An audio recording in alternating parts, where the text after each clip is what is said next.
El entrevistado de hoy es veterinario de profesión, hincha de Peñarol, tiene un máster, 3 hijas, es fan de Arjona. Pero todo esto no les va a decir mucho.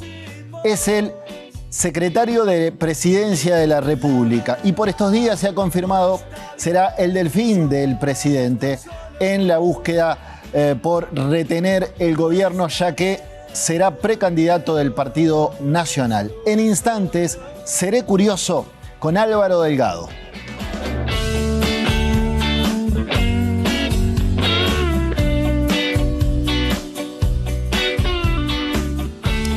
Álvaro, ¿cómo andás? ¿Todo bien? ¿Cómo andás, Checho? Perdón la voz, pero hace días que estoy con una afonía, pero no quise dejar de venir. ¿Tiene que ver con el rol de precandidato ya? Yo qué sé. Seguramente el cambio de temperatura, un componente alérgico, viste, estos climas que viene un poco más frío, un poco más calor, llueve. Sí, el cambio climático no está ayudando, ¿no? Más los últimos días, en la etapa final de la Secretaría de la Presidencia, toda esta tarea acumulada para ir liquidando una serie de temas en los que estaba, más mientras tanto empezar a prender los motores de una carrera vinculada a la candidatura a la presidencia. Bueno, todo eso junto seguramente en algún lado pasa factura. Me pasó unos días de afonía, pero dije, me van a entender, sí, es pasajero. Cualquier cosa tenés la copa con agua allí. Álvaro, la idea es conocerte un poco más a vos, pero por supuesto también tengo que hacerle preguntas al candidato y ni que hablar al secretario de Presidencia. ¿Cómo fue tu infancia en Montevideo, entre Pocitos y el Prado? O entre la capital y el campo, se podría decir, porque me consta que sos un aficionado del campo. 3 componentes. Nací ahí viví los primeros años de mi vida en Pocitos. Fui a un jardín y en principios de la escuela, en la escuela pública de Pocitos.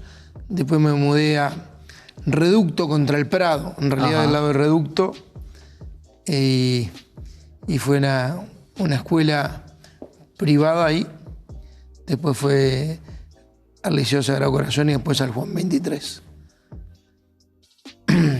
Todo eso interactuando con largas estadías en Paysandú. La familia de mi madre de Paysandú, sí, está vinculada al tema agropecuario y antes al tema comercial en Paysandú.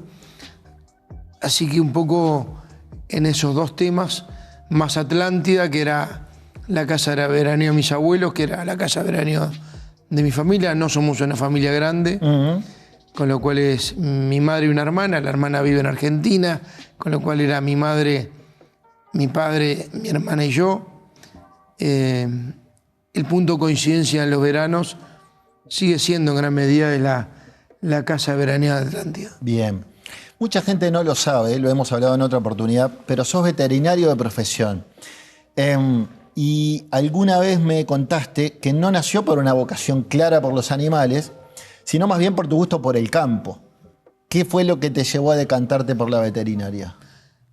Primero el gusto por el campo, sin duda, desde chiquito, imbuido en eso y enamorado de la naturaleza, del campo, de los animales, de la producción. Obviamente, pero más que productor agropecuario. No en términos de producción, pero uno sabía lo que estaba hablando. Conviviste, naciste con eso, te criaste en eso. Mi vida la dediqué a eso, además, paralelamente a mi actividad política, tengo una actividad de productor agropecuario. Y siempre. ¿Quién es? Ese es un perro que ahora pesa 60 kilos. Que lo tengo en el campo. Tengo un cimarrón un poco más viejo, que tiene 13 años, que se llama Tacho. ¿Y este? Y este que se llama Moro, ahí lo ves. Moro tiene 2 y medio, que es como un bebé enorme. Sí. Y se mueren cada vez que voy, me acompañan, suben a la camioneta, van. Pero ¿tuviste en algún momento una suerte de crisis vocacional? Porque te anotaste en veterinaria y en derecho a la vez. Bueno, lo que pasa que, viste que el sistema, tal como estaba pensado anteriormente, se llama Moro, no sé si te dije Moro. Sí. Tal como está pensado, y es parte de las cosas que hay que ir cambiando, es que los sistemas son como un tubo. te metés en quinto liceo, ya sos humanístico, científico, biológico, y ya después seguís ahí, y cuando decidís cambiarte tenés que desmontar una cantidad de años. Yo en quinto y en sexto liceo tuve la duda, era toda la efervescencia de la salida de la dictadura. Claro. A mí me dio esa vocación por la política y por la militancia estudiantil. Tengo una familia que no es política, es más, ni siquiera es blanca. Y ahí me conmovió toda la épica wilsonista en ese momento. Sí, tu madre más bien cívica, mi padre tu colorado. viejo más colorado. Sí. Medios apolíticos los dos, pero con esa tendencia.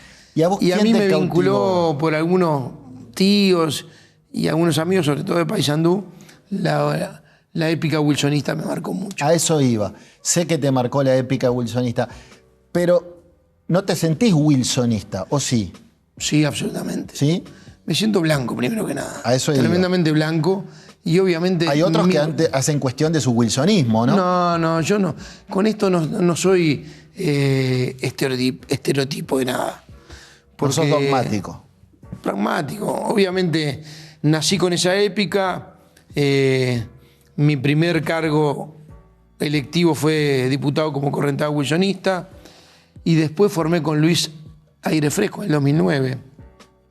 En el 2009 empezamos con Luis un proceso que tenía un componente de todos lados. Venía gente de wilsonismo, del herrerismo, gente independiente. Y formamos ese sector que llegó a ser, es la mayoría del Partido Nacional. Así que vuelvo a lo que me estabas preguntando anteriormente. En quinto y en sexto liceo me vinieron las dudas terribles sobre derecho, porque tenía toda esa épica de la salida de dictadura, de la política, de la militancia gremial y el campo. Esa fue me hice un test vocacional, 2 test vocacional me hice. ¿Y? Uno en quinto y uno en sexto. Y me dieron las 2 cosas. Te iba a decir, uno te da veterinario, el otro... No, los 2 me dieron las 2 cosas. Está bien, está bien. Y como no podía hacer las 2 carreras porque tenía que ser quintos y sextos diferentes, claro. Bueno, dije, me voy a hacer por lo que siempre me gustó de chiquito, en la cual me crié, que es el tema del campo. Hice veterinaria. Y después en tercero veterinaria me volvió de vuelta la duda vocacional. En tercero veterinaria fue salado.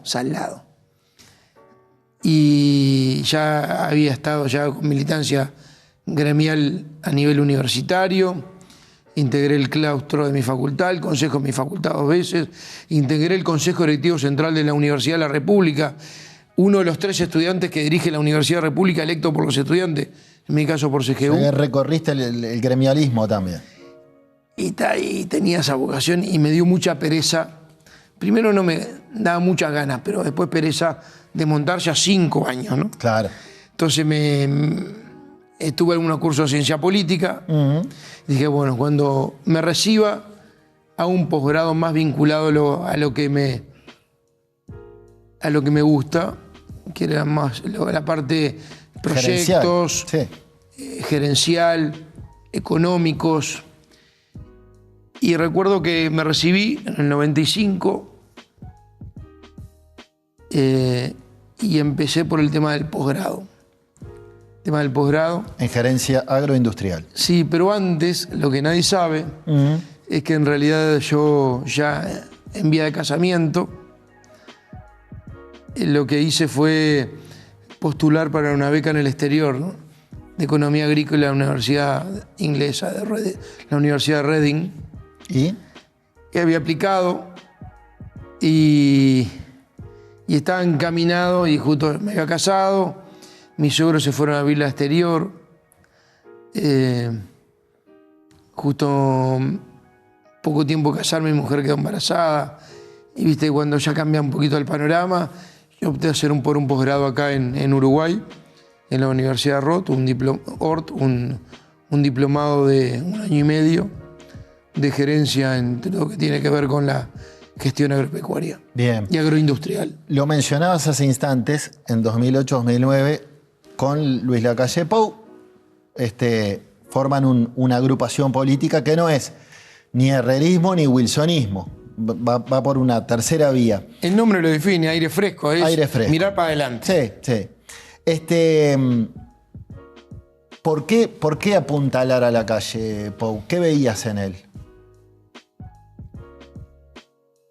Qué buena pregunta, porque en realidad yo con Luis convivía en la Cámara, él ya había sido diputado en periodo anterior, yo había sido inspector general de trabajo, porque ahí te voy a contar la otra parte de la historia. Yo hice un posgrado con el hijo de Alberto Volonté, con Romeo, un gran amigo de la vida, que es agrónomo.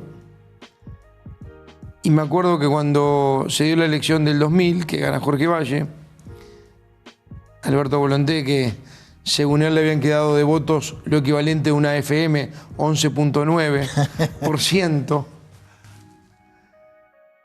el que le tocó en el acuerdo dentro del Partido Nacional con el Partido Colorado, una parte del Ministerio de Trabajo, el subsecretario y 2 directores. Y me dijo, mira, yo quiero llevar a alguien diferente, que tenga vínculo con el gremialismo, pero a su vez que sea blanco, vinculado a la política. Acá y me estoy. propuso ser, estando en su casa, estudiando, terminando creo que la tesis del posgrado, me propuso ser del 2000 en adelante inspector general de trabajo, director del Ministerio de Trabajo. Y la verdad que son de las experiencias que más quiero agradecer en la vida, porque me sirvió para conocer, para aprender, sobre todo para interactuar con gremialistas, con actores políticos, con empresarios. Tenía cantidad de mesas de trabajo, tripartitas, sí, que manejaba yo, que dirigía yo. Y era una generación del PIT-CNT que se estaba yendo, Lalo Fernández, todo eso. Sí. Y entraba otra, y entonces a muchos de los que hoy están en primera línea del PIT-CNT le tengo un vínculo de esa época de confianza, que es intransferible eso. A ver, podés discrepar, podés discutir fuerte, sí, pero con respeto. Pero de confianza. Y eso con trabajadores y con empresarios. En algunos casos me tocó ser muy duro con muchos empresarios que tenían trabajadores en situaciones inhumanas. Me tocó hacer denuncias penales contra empresarios, porque en definitiva lo que estabas haciendo era defensa de los trabajadores. Y toda esa experiencia acumulada del 2000 al 2004 terminó en la formación de Correntada Wilsonista. Correntada Wilsonista me propone integrar la lista de diputados, ahora sí en Montevideo. Y ahí creo que tenía la credencial en Paysandú. Creo que la cambié recién a la próxima elección, la cambié la credencial. Y accedo a la Cámara y ahí conozco a Luis, que ya había sido diputado en el periodo pasado. Tenemos una buena relación, correcta, pero te diría, no mucho más. Hagamos Luis esto. Te pauso acá, así después de la tanda me contás qué cosas veías en él como un futuro líder del Partido Nacional. Perfecto. Vamos a la pausa y ya venimos. Seré curioso hoy con Álvaro Delgado.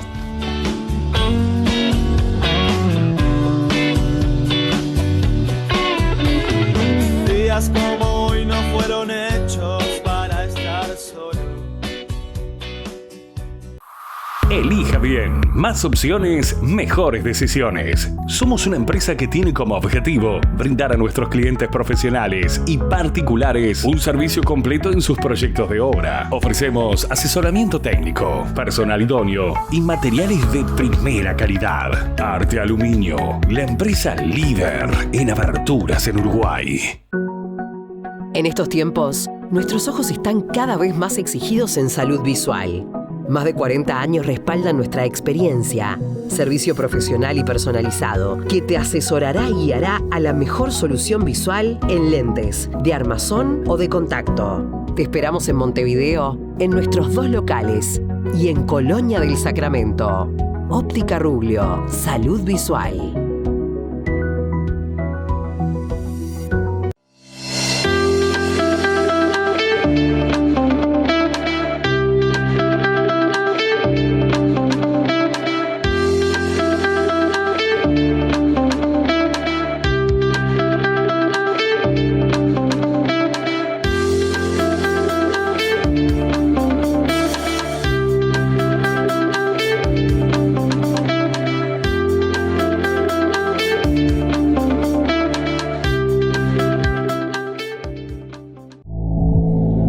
oportunidad, del latín op, hacia, y portus, puerto. Hacia el puerto van las oportunidades y desde ahí llegan a todos. Oportunidades de 20 pies, de 40, con productos que empresas van a repartir, comercios a vender y más de 3 millones de personas a disfrutar. Otras que viajan el mundo en botellas de tanat, cortes de res o granos de arroz. También en cada carga que llega y sigue hacia otros países van oportunidades para el nuestro. Oportunidad es estar frente a algo bueno. Hoy tenemos la oportunidad de convertirnos en una gran puerta de entrada y salida del continente y pasar de ser un puerto modelo a ser un puerto hub regional. Estamos trabajando para ampliar la terminal Cuenca del Plata y sumando infraestructura para estar a la altura de los principales puertos del mundo, para recibir barcos de cualquier tamaño y bandera y así seguir generando oportunidades que queden acá. Terminal Cuenca del Plata. Muchas gracias. Papi, ¿cómo era este lugar antes? Mirá, no teníamos ese cartel. ¿Y antes? ¿Ves todas estas mesas que están acá? Antes eran muchas menos. ¿Y este mostrador? ¿Era así de alto? Eran más bajitos. Y este lugar era más chiquito, ¿no? Era más chico. Pero para nosotros siempre fue un gran sueño y va a seguir creciendo. En el Banco República guardamos los sueños de las pymes uruguayas y las ayudamos a crecer. Cuentas sin costo, crédito express con la tasa más conveniente. Podés resolver todo a través de eBrow y siempre tenés una sucursal cerca. Banco República, nuestro banco país.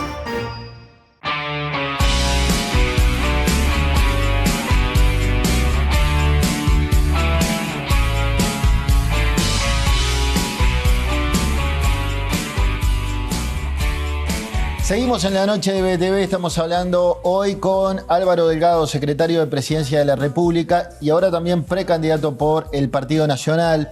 Antes quiero contarles que quienes tenemos una pyme soñamos con verla crecer y para eso contamos con el Banco República. Cuenta sin costo, crédito express en menos de 48 horas con el 13,5% de interés en pesos. Resolvés todo a través de eBrow y siempre tenés una sucursal cerca. Banco República, nuestro banco país. Seguimos conversando con Álvaro Delgado. Nos quedó pendiente qué cualidades veías en el dirigente político Lacalle Pou, más allá de ser hijo, digamos, del pedigree, de ser hijo de un expresidente de la República, que vos dijeras, este tiene dedos para guitarrero. Mira, en realidad la historia fue al revés, porque en 2008 un día vine a mi despacho, me dijo, Álvaro, quiero hablar contigo, quiero tomar unos mates, y me dijo, yo quiero armar un movimiento nacional y quiero armar una lista fuerte en Montevideo. Yo venía Correntada Cullonista, Correntada se había como desinflado, se estaba como en etapa, no de disolución, pero sí de achicamiento notoria. Y yo estaba viendo cómo seguir el proceso. Y él me dijo, me encantaría que vos encabezaras la lista de diputados mía en Montevideo.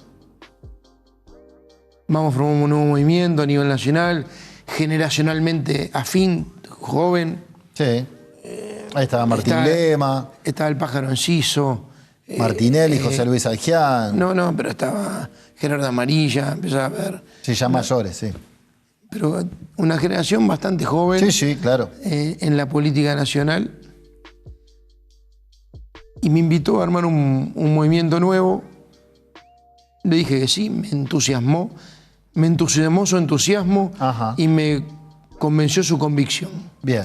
Y que era todo un movimiento de mirar para adelante, con mucha esperanza. Un medio removedor dentro del Partido Nacional, además de renovador. Sí. Y bueno, le dije que sí y empezamos por ponerle el nombre. Tuve mucho tiempo poniendo el nombre Aire Fresco. Y empezamos ahí, sacamos la 404 en Montevideo. Esa vez sacamos en la interna lista en 5 departamentos. Y ese movimiento, Aire Fresco, sacó en la elección del 2009, sacó 3 diputados. 2 en Canelones, Luis Lacalle Pou y Amin Nifuri, y uno en Montevideo que fui yo. Ajá.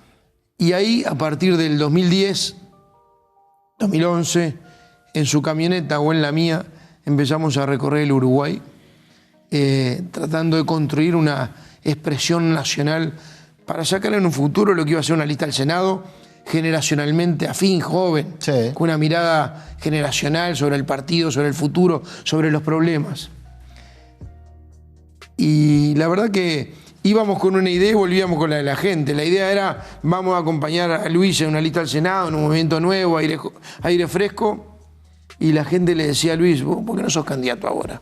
Y Luis tenía 37 años, 38 años. De hecho, no era el favorito en las internas de 2014, era Larrañaga, y él termina ganando las internas. En la Unidad Nacional, ¿te acordás? Sí. Partíamos de ahí. Sí. Es más, se votó en la UNA, Luis quiso que se votara, salió electo Luis, habían otros candidatos posibles, y Luis terminó desde el 2 o 3% de opinión pública, y fuimos construyendo una estructura nacional, pero sobre todo un movimiento nacional que dio una gran frescura, alegría, entusiasmo de jóvenes y no jóvenes, porque se nutrió de gente de todo lado del partido, y terminó siendo la mayoría en el 2014, ganando la interna y siendo el candidato a presidente que compitió ahí con 40 años, 41 años, 41 años contra Tabaré Vázquez, que era Tabaré Vázquez, ¿no? Que tenía varias... Ya había sido expresidente. Bueno, bien. Gana el Partido Nacional, gana Luis Lacalle Pou. Ahora nos vamos al ya me vengo, 2019. Sí, señor. Me vengo más para acá. Me imagino que cuando asume un gobierno tiene un montón de planes, de propuestas de vamos a hacer esto, vamos a hacer esto. Recuerdo haber entrevistado a Lacalle para Revista Noticias y me decía, mi primera ley va a ser una ley grande con 1000 artículos. Ya tenía la LUC en la cabeza muchos meses antes. Decía, 1 de marzo de 2020 asumen con todo un envión. 12 días después desembarca la pandemia del COVID-19 en Uruguay. Doy por sentado que trastocó por completo los planes. Hubiera pasado con el gobierno de cualquier color, de cualquier pelo. Pero ¿cómo podemos dimensionar el impacto que tuvo el COVID en los planes de la administración Lacalle Pou? ¿Qué cosas se dejaron para hacer? ¿Qué cosas quedaron para bueno cuando se pueda? Dos cosas. ¿Cómo dimensionar esto en la vida de los uruguayos? Yo creo que es de las peores crisis en los últimos, no sé, capaz que 50, 60, 70 años. Sí. Todavía no agarramos la magnitud de la crisis, no la valoramos. Mundial, ¿no? Esta no tenía que ver ni con guerras ni con crisis económicas. Las consecuencias eran, entre otras cosas, económicas. Pero lo más importante era que afectaba a la salud, un enemigo invisible que no sabía cómo combatirlo. Esa es la verdad. Y eso fue a los 13 días de asumir el gobierno. Uno tenía una cantidad de ilusiones, planes, habíamos planificado una cantidad de acciones que lo que hicimos fue no dejar de hacerlas, es recalcularlas. Recalcularlas en el tiempo porque lo prioritario era cuidar a la gente, darle amparo, dar salud. Y así lo primero que definimos, además, aquel día que veníamos de Bella Unión y me llama el director del SINAE para decirme que había 4 casos positivos, ese día de helicóptero volviendo de Bella Unión, citamos al Consejo de Ministros y a las 7 de la tarde decretamos la emergencia sanitaria. Y a partir de ahí, gran parte del Uruguay cambió. Tuvimos que priorizar la salud, tuvimos que priorizar a la gente, darle amparo y tomar medidas para proteger la salud y proteger la economía. Y tomamos una decisión que para mí es muy importante, que es ser transparente en la información. No hay nada más genuino para tener crédito que ser transparente en la información, es decirle a la gente todos los días lo bueno y lo malo, ser transparente, los contagiados. De hecho, me tocó decir el primer muerto, ¿te acordás? Que eso iba, de hecho, digamos, para muchos que de repente no te conocían, notaron un Delgado muy, muy buen comunicador. Eras un vocero de calidad del gobierno en ese momento. Pero salíamos todos los días a las 8 de la noche. González Risotto, el primer muerto, ¿no? El primer muerto. Rodolfo González Risotto. Y antes que la prensa lo dijera o empezaran las especulaciones que queríamos esconder, salí, hicimos una conferencia de prensa y dimos la cara. Y dar la cara implicaba generar una comunicación con la gente que es intransferible, en un momento donde hay incertidumbre y donde hay miedo. Miedo de la gente y miedo de los que estamos de este lado, vamos a entendernos. Pero teníamos nosotros una responsabilidad adicional, que era cuidarlos. Nos habían votado para eso. Y bueno, por eso es que todos los días a las 8 de la noche el Uruguay medio se paralizaba para escuchar las novedades sobre la pandemia. Era todo nuevo. Y salía el presidente con algún ministro, o salía yo con ministros, anunciando el reporte del día y además algunas medidas que estábamos tomando. En materia de salud, en materia económica, en materia de apoyo social. Y ahí fue quizá el primer quiebre que a mí me decepcionó un poco la dirigencia del Frente Amplio, ¿sabes? Que fue la presión por la cuarentena, los caceroleos y la presión por la cuarentena obligatoria. Pues yo dije, bueno, este es un tema nacional. Se está jugando la vida de los uruguayos. Hayan votado lo que hayan votado. Sean de Peñarol, de Nacional o de Liverpool, lo que sean. Acá nos jugamos todos. Y la verdad, el Frente Amplio, en vez de estar del lado, no del gobierno, del Uruguay, decirle, cuenten con nosotros, estaba del otro lado tirando piedras, impulsando la que hiciéramos una cuarentena obligatoria, a la cual nos negamos por coartar la libertad, cerrar la economía. Y está probado que donde se aplicó fue mucho peor. Hubo no solo peores consecuencias económicas, sino además más contagio. Argentina es un caso Argentina, notorio, ¿no? Varios países de Europa con más tesorería que la nuestra, ¿no? Y nosotros apostamos a la libertad responsable, a que la gente se cuidara, y la gente se cuidó. Y la gente comprendió y se cuidó. Y después vino el tema, en un momento muy sensible. Mirá que había que estar en aquel momento, cuando decían todos los días que colapsaban los CTI, ¿te acordás? Sí, sí, claro. Y cuando después que la vacuna no llegaban, y después que no servían. Bueno. Voy a avanzar, pero seguimos en tema, porque el director me puede ayudar con algunos titulares que fueron noticia, porque ¿qué pasa? Tanto publicaciones en Uruguay como en el exterior destacaban el ejemplo del buen manejo de la pandemia en nuestro país. Esto fue durante gran parte de 2020. Pero hay un quiebre entre marzo y abril de 2021. Hay una nota de BBC Mundo, pero entre muchas otras, donde se señala que Uruguay pasa de ser el país, pasó a ser de ser modélico a nivel mundial, pasó a ser el país con mayor tasa de casos nuevos de contagios en América Latina. Se empezaron a cuestionar la demora en la llegada de las vacunas. Y, ¿recordás que parte de la comunidad científica, comunidad médica, hablaba de muertes evitables? Se instaló el concepto de muertes evitables. Y algunos políticos, ¿no? ¿Cómo? Y algunos políticos. Sí, sí. Es un concepto que yo no lo comparto. Daniel Olesker lo utilizó en la interpelación, por ejemplo. Que además es un concepto muy traído a pelos y muy truculento, ¿no? Yo no lo comparto. Las muertes todas nos preocupan, y todas las que se pueden evitar se evitan. Y hicimos todo lo que había que hacer en los tiempos que había que hacerlo.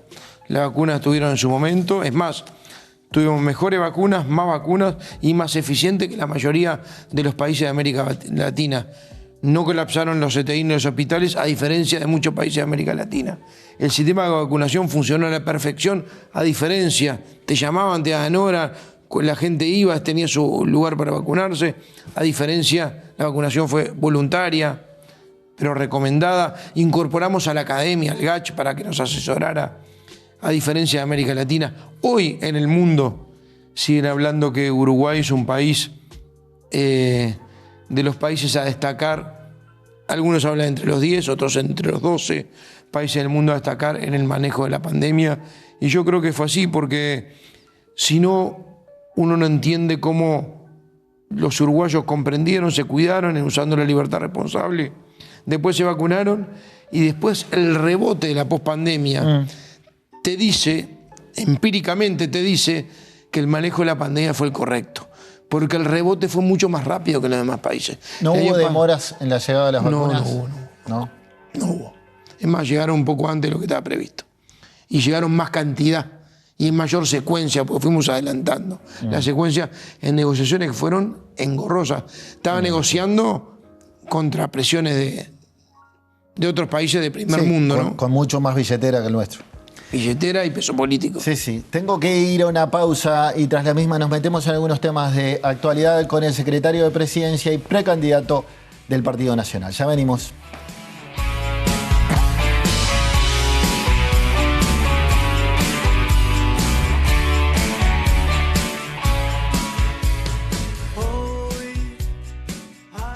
Grupo Gama. En Grupo Gama trabajamos para hacer la diferencia.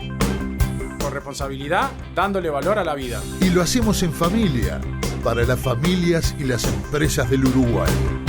Conéctese usted también a Grupo Gama. Con Grupo Gama te sentirás seguro, te sentirás en familia.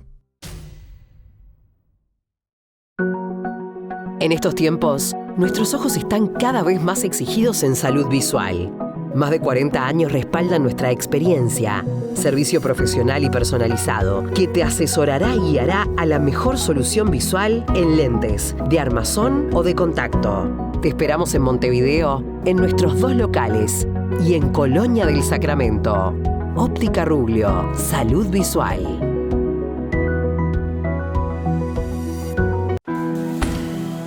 Todos los emprendimientos tienen una energía especial. Una energía que los hace avanzar, que no los deja detenerse. Una energía que los hace crecer. Para que esa energía emprendedora se potencie, en UTE lanzamos el Plan Inteligente para Pymes, que se le suma al de hogares. Un plan para que las empresas accedan a la energía eléctrica a un precio más conveniente y con garantía de ahorro. Si después de un año pagaste más que con la tarifa actual, te devolvemos la diferencia. Ingresá al simulador en ute.com.uy y pasate al Plan Inteligente para Pymes sin costo. UTE, transformando con energía nuestro país.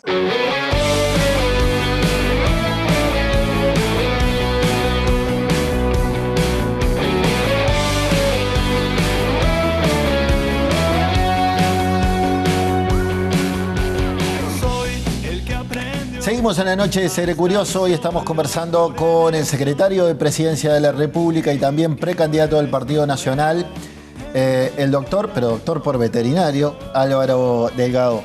Álvaro, tengo que preguntarte por algunos casos de corrupción aparecidos en este gobierno. El más sonado, si se quiere, es el caso Astesiano o de los pasaportes, el custodio del presidente. Dijo Lacalle, tan sorprendido como ustedes estoy yo. Si hubiese habido indicios, no le entrego lo más preciado que es mi familia. Y recuerdo que más de una vez el senador Manini recordaba que en realidad, es cierto, indicios hubo, porque si bien él decía no haber estado al tanto de que tenía antecedentes penales, sí tuvo más de una treintena de indagatorias judiciales, indagatorias policiales, por daño, por estafa y por hurto. ¿No fue un error haber designado a Astesiano en este puesto en la misma torre ejecutiva? Y bueno, con el diario del lunes sí. No, pero ni siquiera con el diario del lunes. Pero ¿sabes lo que pasa? Con el diario del viernes. Tiene que haber algo intransferible que es la confianza. Obviamente hay una persona que vulneró la confianza al presidente, está claro. Y en este caso hubo una investigación judicial donde se le dieron todas las garantías a todo el mundo y toda la información. Acá nadie ocultó nada. Es más, creo que hasta han reconocido que hemos sido absolutamente transparentes de Presidencia en dar toda la información, y encontró que en temas ajenos al gobierno, que eran temas privados, que trataban de supuestamente generar algún tipo de tráfico vinculado a cosas que uno puede decir en términos globales. Acá no estoy hablando ni de regasificadora, ni de hornos de 80 palos que se pudren, ni de Ante la Arena, ni de 700 millones de dólares de recapitalización, ni de vicepresidentes que renuncian, ni de ministros que los procesa la justicia. Está hablando de un custodio del presidente que hacía llamar y supuestamente ofrecía hacer gestiones. Eso es, la justicia lo detectó, la policía actuó muy bien, se depuró a sí misma y jugó un papel importante. Y la justicia lo formalizó y estaba ahí formalizado. Yo lo decía sin el diario del lunes por esas indagatorias policiales. Manini decía, si hubiera sido yo no le hubiera dejado ni acercarse a Torre Ejecutiva. Yo no voy a comentar lo de Manini. En esto no sé cuánto, cuáles eran el tenor. Obviamente yo no las conozco, pero fue una persona de confianza del presidente y su familia durante la campaña electoral, durante la primera acción de gobierno, y una persona que es el encargado de la custodia móvil, que será su cargo, que además cuida mucho de su familia, de todo lo demás, que en una vida paralela hace defraudando esa confianza, intenta hacer alguna gestión y lo descubren. Bien. La verdad que son esas cosas que a uno le dan un poco de rabia. Bien. Sobre todo en temas humanos, más allá de lo penal, ¿no?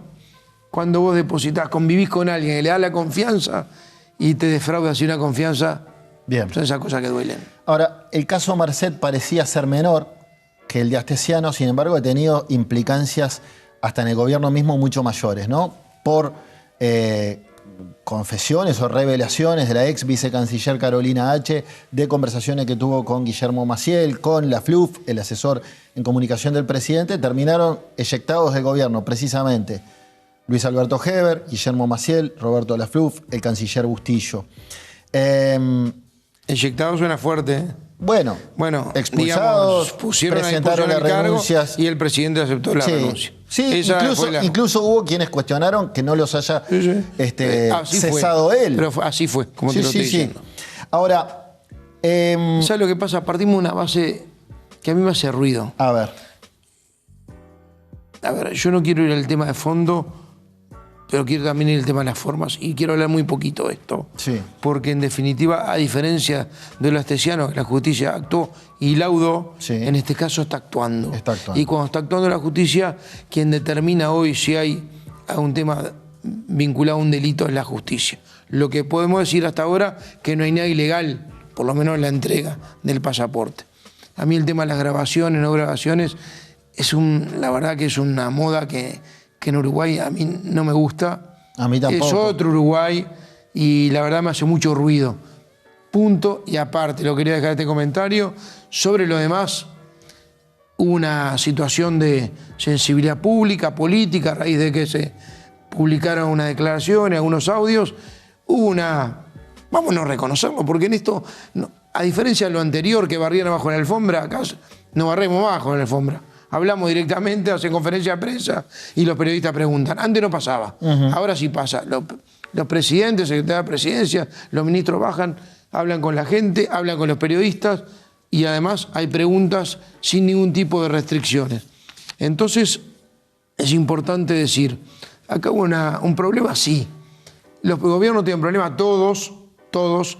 La diferencia que antes los problemas los barrían bajo la alfombra o estaban los ministros atornillados, hasta que los procesaban no tenían más remedio que sacarlos. En este caso hubo un problema que se resolvió de una forma, que era una crisis política, que vino el presidente y tomó decisiones políticas, que es aceptar una serie de renuncias que tú mencionaste, y se laudó la crisis política. No había una crisis institucional. No, yo estoy había de acuerdo. Una crisis política. Y lo demás, con todo el afecto, no voy a hacer comentarios mientras el tema esté en la justicia. Yo estoy de acuerdo contigo, y lo quiero decir públicamente, en que no comparto que haya habido una crisis institucional. Hubo actores de la oposición que sí hablaban de crisis institucional, yo creo que no. Sí, claramente una crisis política. Una crisis política y de gobierno, sin duda. Pero, Checho, perdóname una cosita. La crisis institucional que algunos del Frente Amplio dan manija, porque eran los reyes de la manija de la catástrofe. Son lo mismo de la cuarentena obligatoria, que con la zona de los CTI, que las vacunas no llegaban, que con la lupa había desalojo express, que había gatillo fácil, que privatizamos la educación, que había tráfico de niños, que después nos quedábamos sin agua. Toda esa misma manija eran lo que decía una crisis institucional. ¿Sabes cuánto estuvimos más cerca, que yo recuerde, de una crisis institucional? Que yo lo viví, porque yo fui el miembro denunciante de ANCAP, para generar una investigadora ANCAP, que produjo, bueno, obviamente la renuncia de Sendik y después el procesamiento de Sendik. Cuando Sendik renuncia a la vicepresidencia, ese escándalo público no tiene antecedentes en la historia, el Frente Amplio nos pidió a los partidos de la oposición en esa Asamblea General no hacer de vuelta todo el debate sobre la situación de Sendik, la corrupción, ANCAP, la pérdida de 800 palos verdes, más los gastos superfluos. ¿Para qué? Dice, estamos en una situación histórica, renuncia al vicepresidente, les pedimos resguardo institucional, reflejo institucional. Y la verdad que nos juntamos los partidos de la oposición. Ser republicanos, se podría decir. Nos juntamos los partidos de la oposición y dejamos las constancias del caso y no hicimos en esa sesión un debate que podíamos hacer debate. No hicieron terminado. leña del árbol caído. Circo, no hicimos circo, que teníamos todo el derecho porque se está dando un hecho objetivo sobre el cual íbamos a opinar. Y la verdad que eso fue lo más cerca que uno puede decir a una situación institucional porque renuncia un vicepresidente por corrupción. En este caso había una situación política, no institucional. De acuerdo en eso, pero de todas formas hay cierta opacidad en algunos puntos. No queda claro por qué borrar chats, no queda claro por qué destruir chats que después se terminan anexando o que la FLUF le pida ingresar por la puerta de atrás. Y por eso, a ver, que ingrese o no ingrese, yo no voy a entrar en los detalles, pero por eso creo que con mucho tino para, una vez más, arrojar luz sobre estas cosas, para aventar posibles delitos de situaciones que no son del todo lindas o positivas, pero que no son delitos, que es diferente, es que la propia Fiscalía, además de tener una causa abierta sobre el tema del pasaporte, que laudará, hay una causa abierta particularmente sobre el intercambio de chat. Bien, voy a ir a una pausa y vamos a venir con temas más lindos después. Pero, ¿cuál fue tu reacción al conocer las 22, o mejor dicho, imputaciones por 22 delitos sexuales contra Penades?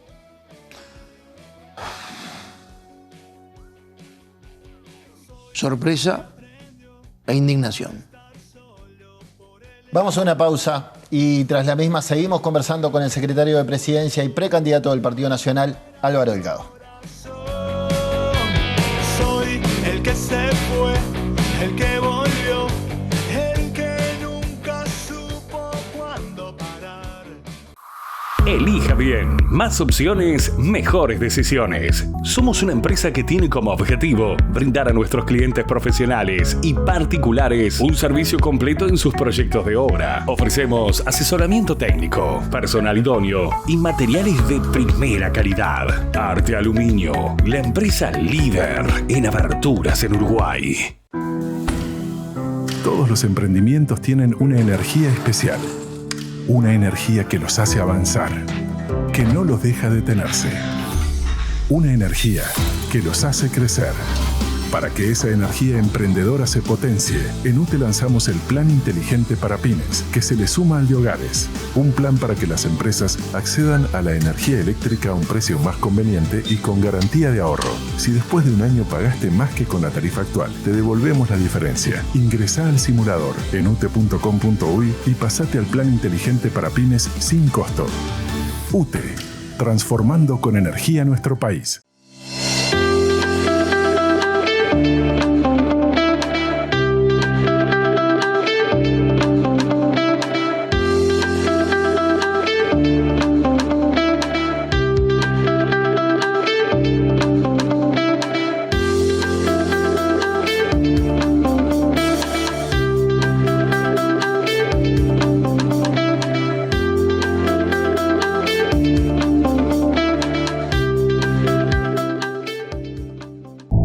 Oportunidad, del latín op, hacia, y portus, puerto.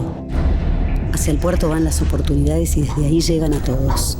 Estamos trabajando para ampliar la terminal Cuenca del Plata y sumando infraestructura para estar a la altura de los principales puertos del mundo. Para recibir barcos de cualquier tamaño y bandera, y así seguir generando oportunidades que queden acá. Terminal Cuenca del Plata.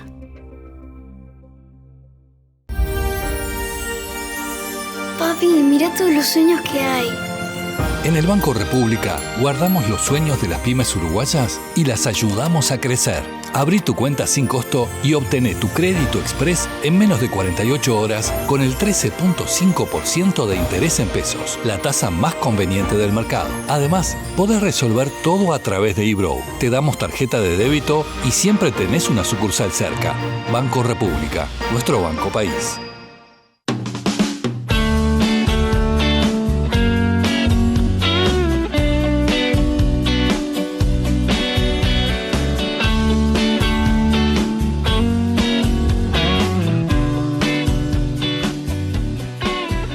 Seguimos en Seré Curioso por la pantalla de BTV. Y no sé a vos, Álvaro, pero yo tengo un hambre que no hay más. Nos están esperando unas milanesas, ni bien terminemos, así que las vamos a compartir. Son de Ejido Bar, en Ejido y Paysandú.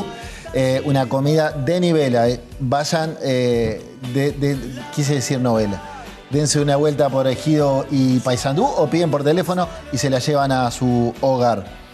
Álvaro, cambiate de sombrero. ¿Por qué ser precandidato del Partido Nacional en las próximas elecciones? Primero porque yo creo que el Uruguay merece darle continuidad a este camino que inició la coalición de gobierno con Luis Lacalle Pou a la cabeza como presidente. La continuidad misma solo no. La continuidad con innovación, con desafíos nuevos, con propuestas nuevas, pero siguiendo el mismo camino, evolucionando hacia el mismo camino. Y además porque en la próxima elección, el próximo año, va a haber una elección que quizás va a ser mucho más difícil que otras. Como nunca vamos a tener dos modelos. Y acá hay que hablarle sobre todo a la gente porque mucho más que los dirigentes es la gente la que va a decidir. Ahí solita, no los fanáticos, lo que miran, los que ven qué hizo cada uno en cada momento, cuál es la trazabilidad, cuáles fueron las propuestas. Y entonces tiene que elegir en continuar un modelo de crecimiento, porque está claro que el país le pusimos la casa en orden y lo hicimos crecer, lo pusimos de pie, empezamos a caminar con apertura internacional, con crecimiento económico, con aumento de inversión, con desempleo. Bajamos desempleo a pesar de todas las crisis en más de 2 puntos, bajamos la inflación al 4%, aumentamos el salario real. Reconocerle al Frente Amplio crecimiento económico en 15 años también. Sí, pero ¿sabes lo que pasa? Con cierto estancamiento en algún momento. ¿Sabes lo que pasa? Es que en 15 años, con viento de cola y mayoría propia, la verdad que una cantidad de reformas que tendrían que haber hecho no las hicieron. Si hubieran hecho lo que tenían que haber hecho, no hubiéramos tenido la crisis hídrica en este invierno, porque tendrían que haber hecho Arasatí hace 3 o 4 años atrás. Y no lo hicieron. Prefirieron la antiarena, prefirieron la regasificadora, prefirieron capitalizar ANCAP, otras cosas. Le reconozco cosas buenas siempre. Yo no soy obtuso y yo soy una persona, sobre todo, de diálogo, cabeza abierta. Me ha visto los 1 de mayo en los actos y me ha visto en el Congreso de la Federación Rural y en la Cámara de Industria. Así que voy a todos lados. Ir no quiere decir coincidir, quiere decir escuchar. Con respeto, siempre con respeto escuchar. O elegimos un país de crecimiento, desarrollo, que avanza para adelante y que sobre todo genera certezas y evoluciona sobre este camino, haciéndose cargo, creo que con coraje, en muchas de las reformas que había que hacer, o retrocedemos al peor Frente Amplio. ¿Y por qué digo el peor Frente Amplio? Porque es el Frente Amplio más radical de los últimos tiempos. Acá no hay cortafuegos. ¿Qué quiere decir cortafuegos? Son líneas que no se pasan. Acá no está Vázquez, no está Astori, que eran los límites que había en línea que no se pasan. Bueno, hoy no hay interlocución en el Frente Amplio. Los sectores radicales condicionan tanto al Frente Amplio en la interna. El PIT-CNT lo condiciona, lo condiciona que le puso un presidente, pero condicionan tanto que hoy es el Frente Amplio más radical, que vamos a ir para atrás en derogar una cantidad de cosas que hizo este gobierno de avance, que vamos a estar de vuelta a ritmo de asamblea, de sindicatos, que van a volver los ministros atornillados y que además volvemos a eso de emparejar para abajo, de generar la grieta y sobre todo lo que nos genera la trazabilidad que el Frente Amplio ha tenido estos 4 años de no proponer nada y oponerse a todo, nos genera incertidumbre, que es lo peor que le puedes dar a un ciudadano mirando el futuro. Por eso creo que era el momento de decir, bueno, yo tengo que dar una mano para que esto siga, para que esto continúe. Es demasiado importante el parteaguas que tenemos por delante y bueno, una cantidad de compañeros de Aire Fresco, de Futuro Nacional con Beatriz Argimón, de Centro, de Renovación y Victoria y de otros sectores más, me trasladaron la confianza para que encabece la columna y sea el candidato de lo que significa la continuidad con innovación y en ese camino estamos y bueno, y esperamos ser el candidato del Partido Nacional para ser el candidato de la elección, para ser el presidente de todos los uruguayos. No hay que perder nunca de vista eso. Pienso en la herramienta de la coalición. Mucho se le cuestionaba a la calle Pou la estrategia de pico a pico, como él la llama, ¿no? Habló con el líder de cada partido y me manejo yo como mano. Sin embargo, hay quienes entienden, el reclamo viene de Cabildo Abierto, entre paréntesis, un sociodíscolo de la coalición sin duda. También el reclamo viene desde el Partido Colorado.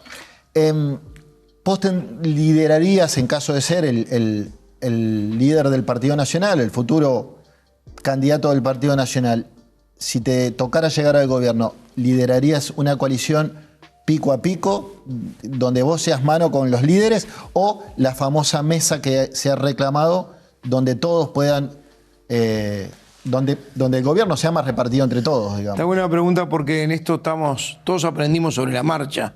La coalición se formó entre la elección interna, donde Luis en el 2019 hablaba de los 5 programas de gobierno, las coincidencias de los 5 partidos políticos que a la postre iban a integrar la coalición de gobierno y armar un programa único que se llamó el Compromiso por el País. Compromiso por el País. Que lo cumplimos. Y es parte del activo que tenemos, de cumplir, en gran medida cumplido. Falta un año de gobierno. Sí. La pandemia no fue excusa para no hacer lo que había que hacer, y además, como pasó en la mayoría de los países que sí lo usaron de excusa y además subieron los impuestos, acá se bajaron los impuestos. Pero la coalición vino para quedarse. Estoy convencido que la coalición vino para quedarse y vamos de vuelta a generar una coalición de gobierno para el próximo balotaje. ¿Y va a tener un programa único para el balotaje? Sin duda que lo va a tener. Yo creo que en estos 5 años nos permitió poder madurar, ir viendo que tenemos que ir pasando un escalón diferente, a una etapa diferente, quizás una coordinación mayor colectiva para algunas decisiones que no solo nos permita discutir propuestas, sino después comprometernos con las propuestas que en ese ámbito de coordinación surjan. A nivel internacional, ¿irías por fortalecer y cuidar el Mercosur o de repente avanzar en este acuerdo bilateral con China, buscar otros socios, aún desoyendo lo que piensan los socios del Mercosur? Son incompatibles. Nosotros entendemos que es mejor ir con el Mercosur, pero si el Mercosur, algunos países no están prontos, pueden ser a 2 velocidades. Lo que no pueden es maniatarnos a nosotros, a asfixiarnos a un arancel externo que nos condiciona, pero que además lo perforan, sin generar oportunidades de poder hacer acuerdos de libre comercio. El mundo es un mundo con un plato de tallarines donde todo está interconectado entre sí y donde además cada vez más se interconectan bloques de países. Acuerdos que son arancelarios o de preferencia arancelaria o tratados de libre comercio. Hay diferentes tratados que se negocian, tratados que se adhieren, como el Tratado Transpacífico. Y Uruguay, lo que no puede avanzar en el Mercosur, lo que dijo, bueno, si no podemos avanzar acá, nosotros queremos avanzar solos y ojalá avancemos todos juntos. Por eso vamos a ser la cabecera de playa de un acuerdo de libre comercio con China, esperemos ser la cabecera de playa de un acuerdo transpacífico y esperemos abrir el Uruguay al mundo. Esto significa pensar en los uruguayos, oportunidades de comercio, de exportaciones, de inversiones y sobre todo de empleo. Marzo 2025, Álvaro Delgado presidente. ¿Cuál sería tu primera medida?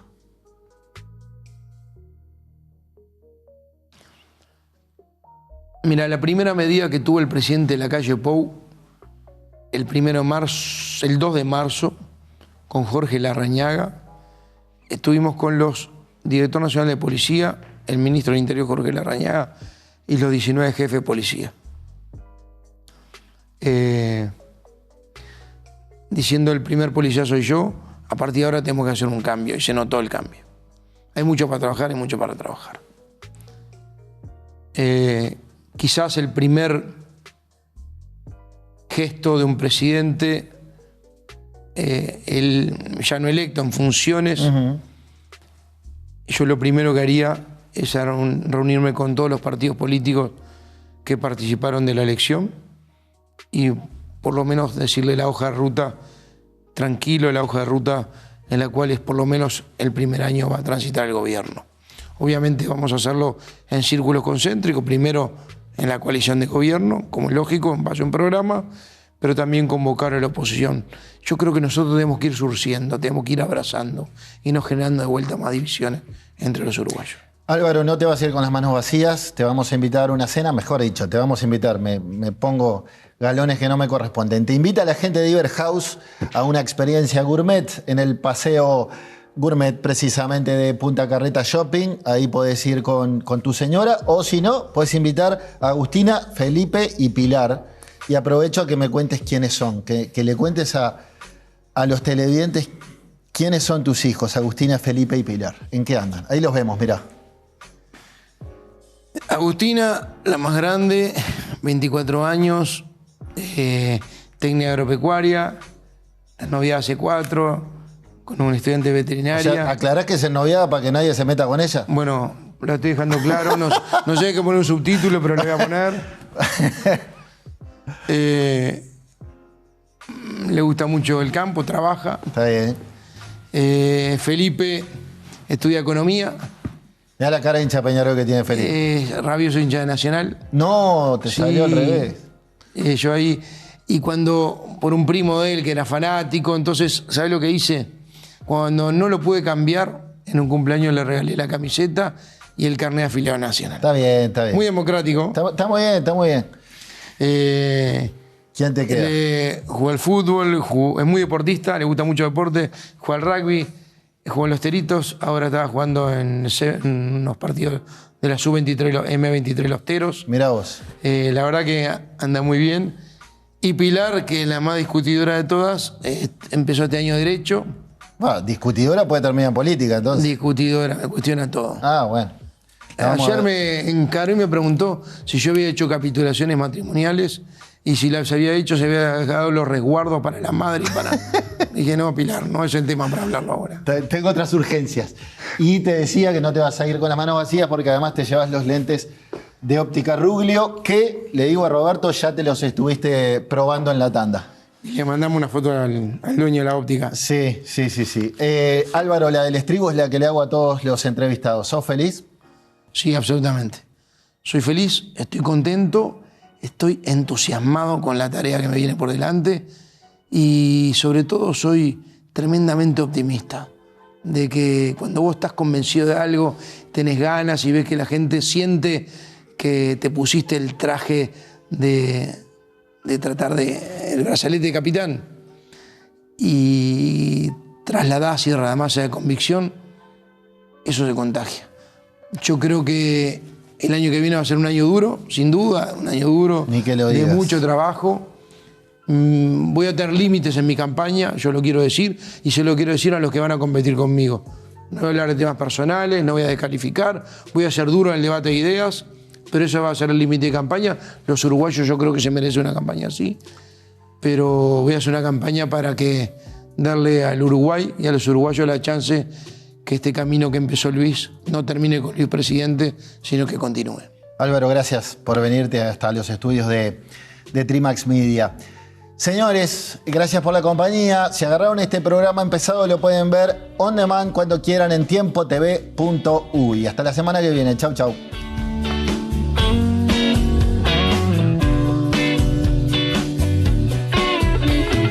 Días como hoy no fueron hechos para estar solo.